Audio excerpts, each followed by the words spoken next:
शासकीय महाविद्यालय नागदा द्वारा आयोजित 7 दिवसीय एनएसएस कैंप के दूसरे दिन स्वयं सेवकों ने गांव नयन के लोगों को मतदान के प्रति जागरूक करने एवं स्वच्छता का महत्व बताने के लिए रैली निकाली। इस दौरान विद्यार्थियों ने रैली के साथ गांव के ही नयन घाट की साफ सफाई भी की। राष्ट्रीय सेवा योजना अधिकारी डॉक्टर उषा वर्मा ने ग्रामीणों को स्वच्छता द्वारा किस प्रकार हम किसी भी बीमारी से लड़ सकते हैं ये बताया। साथ ही समझाया कि जाति एवं धर्म से परे रहकर सिर्फ कर्म के आधार पर हमें मतदान करना चाहिए। दोपहर में बौद्धिक सत्र में जन भागीदारी समिति के अध्यक्ष राजेश धाकड़ एवं डॉक्टर तेज बहादुर सिंह चौहान, गांव की सरपंच रेखाबाई व ईश्वर सिंह अतिथि के रूप में उपस्थित हुए। श्री धाकड़ ने स्वयं को अपने छात्र जीवन में रहते हुए एवं स्वयंसेवी होने के वृत्तांतों को स्वयं सेवकों के साथ साझा किया। उन्होंने कहा कि विद्यार्थियों को पढ़ाई के साथ जीवन के हर क्षेत्र में अनुशासन एवं कर्तव्य निष्ठा के साथ कैसे आगे बढ़ना चाहिए, इसका ज्ञान राष्ट्रीय सेवा योजना के इस प्रकार के कैंप द्वारा सिखाया जाता है, जो कि हमारे दैनिक जीवन में भी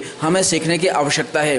डॉक्टर तेज बहादुर सिंह चौहान ने स्वच्छता का अर्थ बताते हुए समझाया कि घर और मोहल्ले की स्वच्छता ही स्वच्छता नहीं होती है, हमको हमारे मन की स्वच्छता भी करनी चाहिए। मन स्वच्छ रहेगा तो घर स्वच्छ रहेगा, घर स्वच्छ रहेगा तो देश स्वच्छ रहेगा। कार्यक्रम में महाविद्यालय के क्रीड़ा अधिकारी डॉक्टर केपी नरूका एवं प्राध्यापक डॉक्टर सविता मरमट उपस्थित थे। मंच संचालन प्रेरणा माली ने किया व आभार ज्योति राठौड़ ने माना। जहाँ से विकास होता है बच्चों में, वहीं पर अगर आसपास में गंदगी हो रही है तो सरपंच साहब को तो मैं आभार मानूंगा कि इन्होंने जिस दिन सरपंच बनी, जिस दिन पंचायत में गई, उसके 4 दिन बाद इन्होंने जितनी भी रोड के ऊपर रोड़िया है उन सबको नोटिस दे रखा है। मैं इनको धन्यवाद दूंगा। ये सिर्फ साक्षर है सर, मतलब ज्यादा पढ़ी लिखी नहीं है, सिर्फ साक्षर है, दस्तखत कर सकती है। लेकिन इनको अगर मैंने सिर्फ एक शब्द इनके पति से कहा कि आप इनको दिलाओ, ये अभी स्वास्थ्य केंद्र खुला है, इसके सामने भी मेन रोड पे एक मालवा की कहावत है कि पूत के पग पालने में और गांव की दशा गोयरे से पता चल जाती है। तो अगर रोड के ऊपर ही हमारी गंदगी हो रही है तो आप जहाँ जिस ये जा रहे हैं गांव में, तो आप उनसे ये भी कहिए कि जो स्कूल के पास में है या मेन रास्ते में है, इन रोडियों को, और इनका एक और सरपंच साहब का सराहनीय कार्य भी एक और रहा है कि इन्होंने जो वर्मी कंपोस्ट बनते हैं, जिसके अंदर कचरा इकट्ठा होता है और उसमें सड़ करके फिर आप उसको खेत में यूज कर सकते हैं, तो कम से कम 3 वर्मी कंपोस्ट इन्होंने अभी वर्तमान में बनाए हैं। तो गांव में अगर आप जाएं तो बोले आपको गंदगी फेंकना ही है तो बोले उस वर्मी कंपोस्ट में जाके फेंकिए, ना कि नाली में फेंकिए।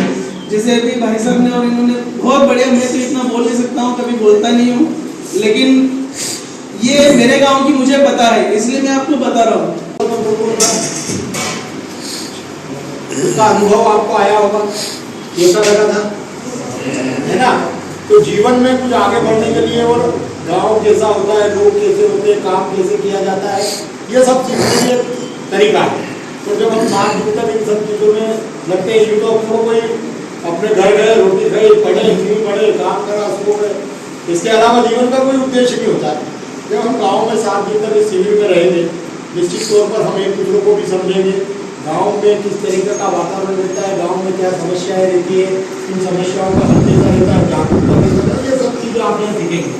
इसलिए आज के इस अवसर पर मैं बहुत ज़्यादा न कहते हुए आप सभी को शुभकामनाएं देता हूँ कि इन 7 दिनों में जो ज़्यादा से ज़्यादा सीख सकते हैं वो हर विषय पर कुछ जानने का नहीं समझ में आए।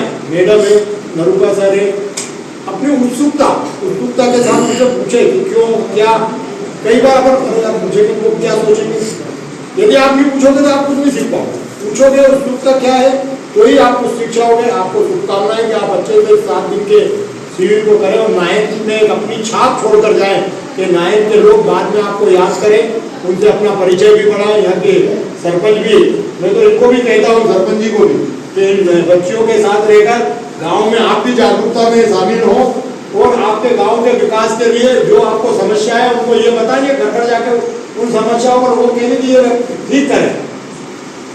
तो इस पर भी आप सभी को बहुत बहुत शुभकामनाएं, धन्यवाद, जय हिंद, जय भारत।